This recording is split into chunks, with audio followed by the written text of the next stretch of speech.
to say a few words. Thank you, sir. Thank you, Aditya. Thank you, Srinivas Garu, for inviting us. Thank you, Ando-san, for joining us.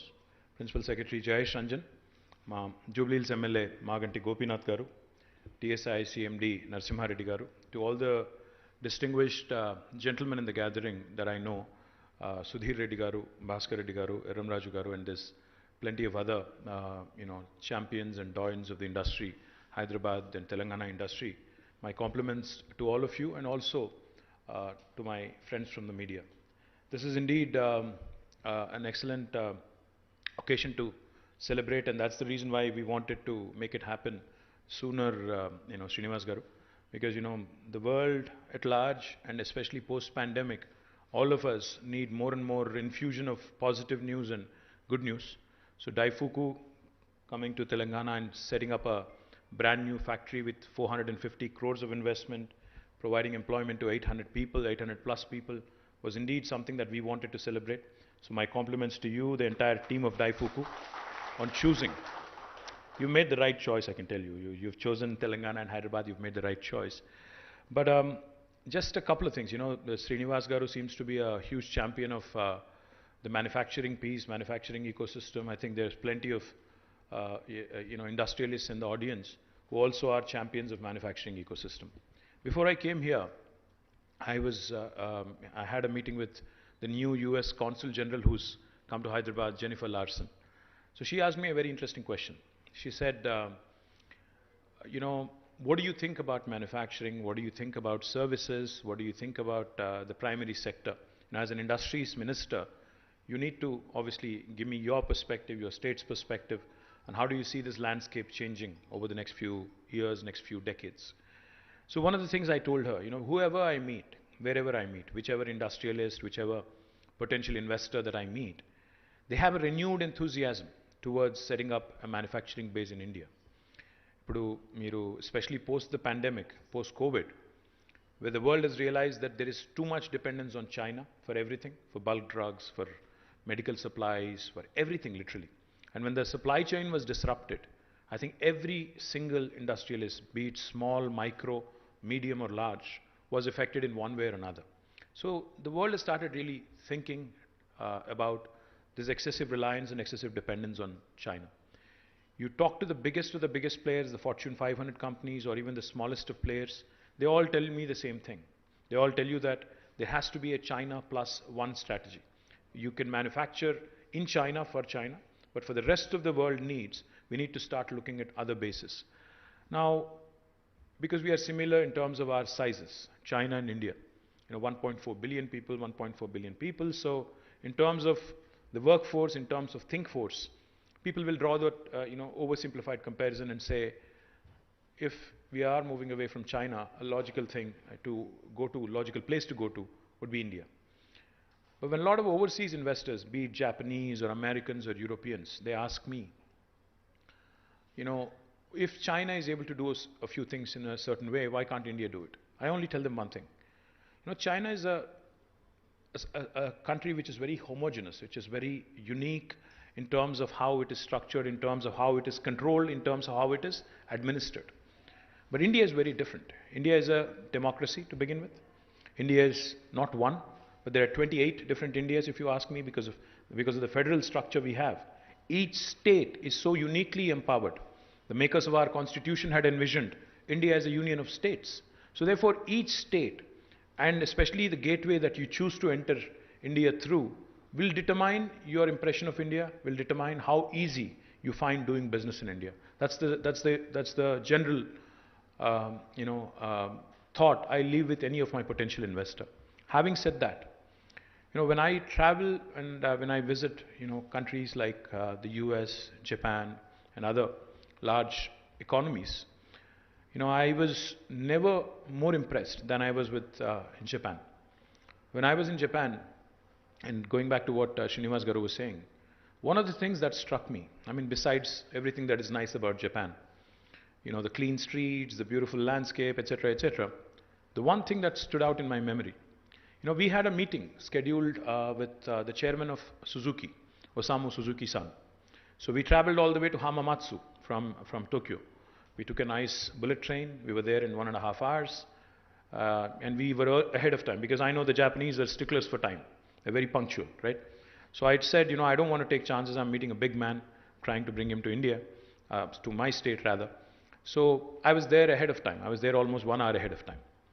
Me, Jayesh, my entire team was there. So what we were told was, because we reached ahead of time, they said, you know, he's in a board meeting. Why don't you actually go visit the Suzuki Museum? I'm actually not a big fan of museums. I said, okay, whatever. I mean, to kill time, I'll go there, spend some time and come back. So we went into the Suzuki Museum. We were going around. Actually, when I ended up there, it was fascinating. When was the first Suzuki automobile made? You know, when did this happen? When did that happen? It was very, very unique, very, very uniquely positioned, that museum. And I even found one of Chiranjeevi Garu's pictures there. That's a different story. I'll save it for another day. But we were going through the museum. What I found, to my amusement, and which I thought was very intriguing, was there were a bunch of, I would say, 7 or 8-year-old boys and girls from a school, all in school uniforms, going around the entire museum. I said, this is interesting. I mean, a grown adult like me, I might find this interesting, but what would this be of interest to any of these young kids, especially those in 2nd grade or 3rd grade? Why would this be of any interest to them? So I asked one of my Japanese friends there, I said, what are they doing here? What are the little kids doing here? He said, watch what they're doing. What they've been doing there is, which was so amazing later on when I realized, they actually were, of course, given the tour of the place, shown automobiles and how automobile evolution happened in Suzuki, etc., etc. Then later on, they were led to a kiosk. A kiosk, you know, like the vending machine that we have for soda and, you know, other snacks. Typically that you'd run into in a hotel lobby or in your office. There was one such vending machine where the kid could go and pick the color of the vehicle, the make of the vehicle, customize it, and then click a few buttons, and out would come a car with the kid's name on it, with the specific model he wanted, with the specific thing he wanted. I said, so what is the lesson you're trying to, you know, impart to these kids here? He said, my Japanese friend said, design thinking, engineering from a very early age. We need to tell our kids that manufacturing really holds the key to the growth of the world, to the expansion of your thinking, and to the expansion of your abilities, because the world cannot do without, you know, we are all seated on furniture here. I'm speaking in a mic. Each of this is manufactured somewhere in the world. Each of this is designed in a certain way. So what they're trying to inculcate in those young kids is design thinking from a very early age, and also that importance that needs to be given to the manufacturing sector. You know, each of us, when we go back home, or even if you look around here, there's plenty of Japanese products, there's plenty of Korean products in your living room. Please go back and, when you go back home today, please look around. There is a Sony television, there is a Panasonic air conditioner, there is a Toyota vehicle possibly you're running, or a Honda. There is a Samsung phone that you may be using. There is a LG refrigerator possibly in your home. The point I'm trying to make is, what I admire about a country like Japan and companies like DAIFUKU is the amazing tenacity, the amazing resilience they've shown over the last few decades. Remember, Japan was the only nation in the world which had experienced the most tragic and most devastating atomic explosion, Hiroshima and Nagasaki. In spite of that, despite earthquakes, despite tsunamis, despite natural contours which are against, all the forces of nature are stacked up against them. But it's the human intellect, it's the brain that the Japanese have invested in. It's the humans that the Japanese have invested in that have really propelled them to be one of the largest economies in the world. In spite of having a very small population, with all the forces of nature stacked up against them, with even incidents like the Hiroshima-Nagasaki explosion, yet the Japanese today continue to rule the roost, continue to be a dominant force economically compared to the West and compared to Asia as well. Same applies to Korea. So the one thought, when Srinivas Garu says, you know, we need to focus on manufacturing.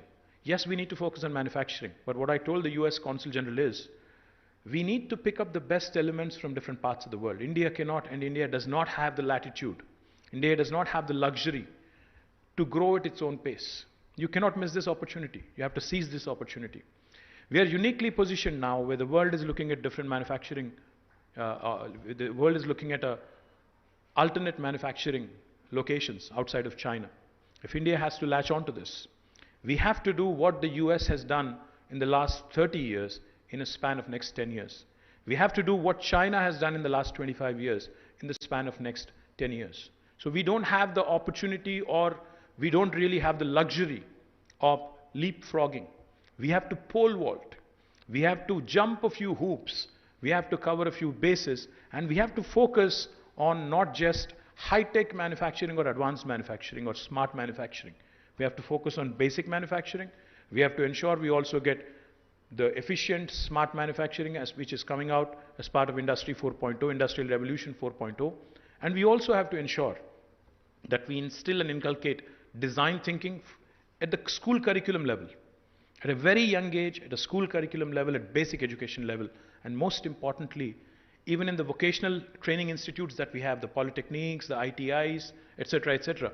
We also need to ensure, in fact, I was talking to Procter & Gamble yesterday, myself, Jayesh, we had a meeting with them. Right after the meeting, when I told them that I want you to enter, and I want you to enter, they have a huge manufacturing facility here where they produce liquid detergent and a bunch of other things from Telangana. So I told them, I want you to actually tag along one of my institutes, in fact, the IIIT in Basra, where we have some brilliant, brilliant youngsters.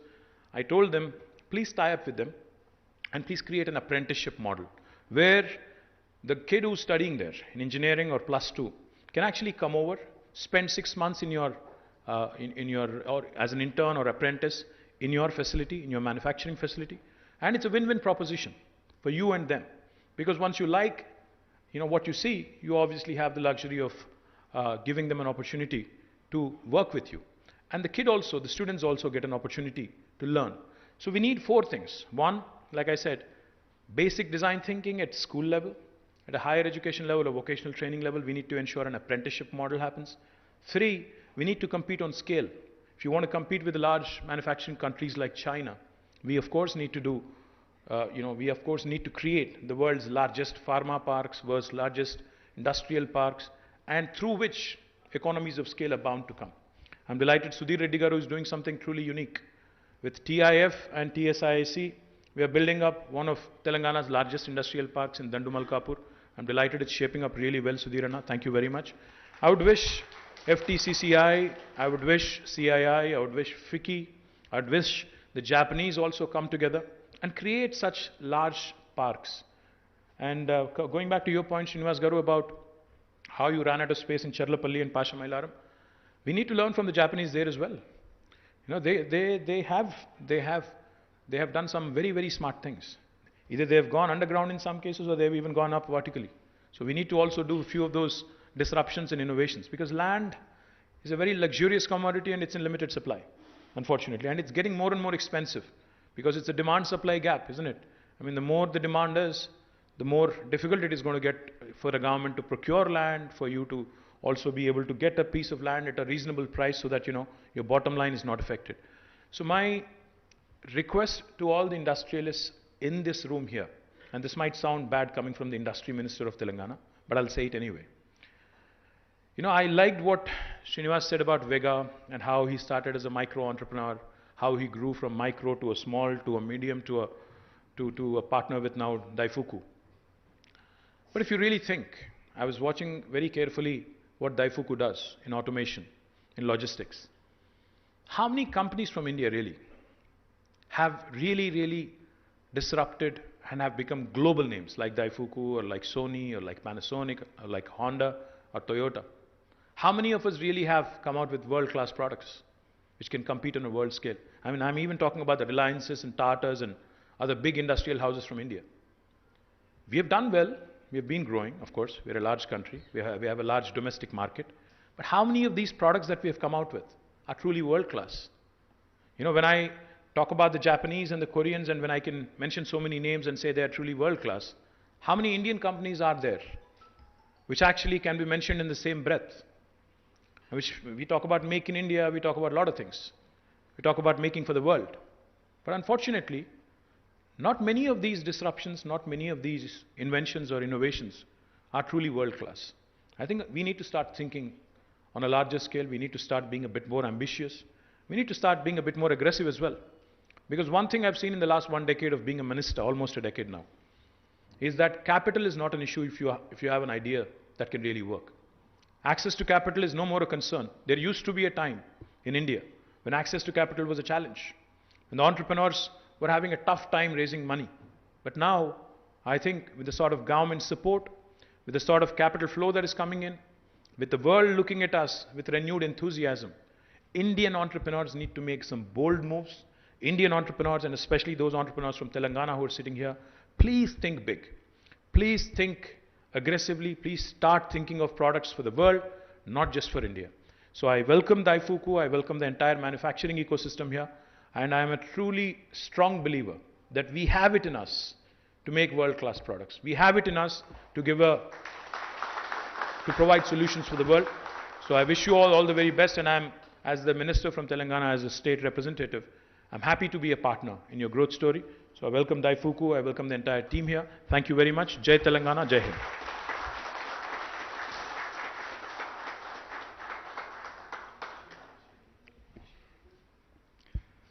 Sir, thank you for your kind and motivating words. We deeply appreciate your vision and conviction in taking our state to new heights. Thank you very much, sir.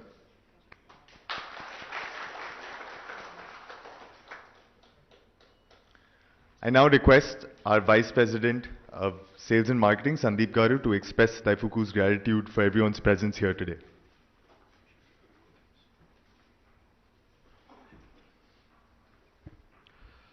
Good morning, everyone.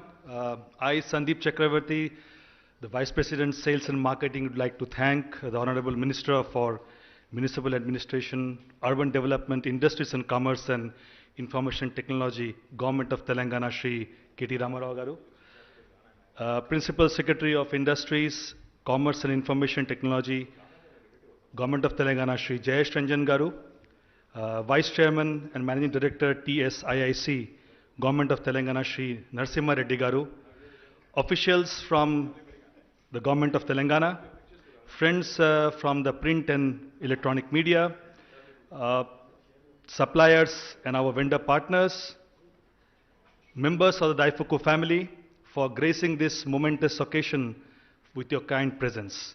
It means a lot to us at DAIFUKU.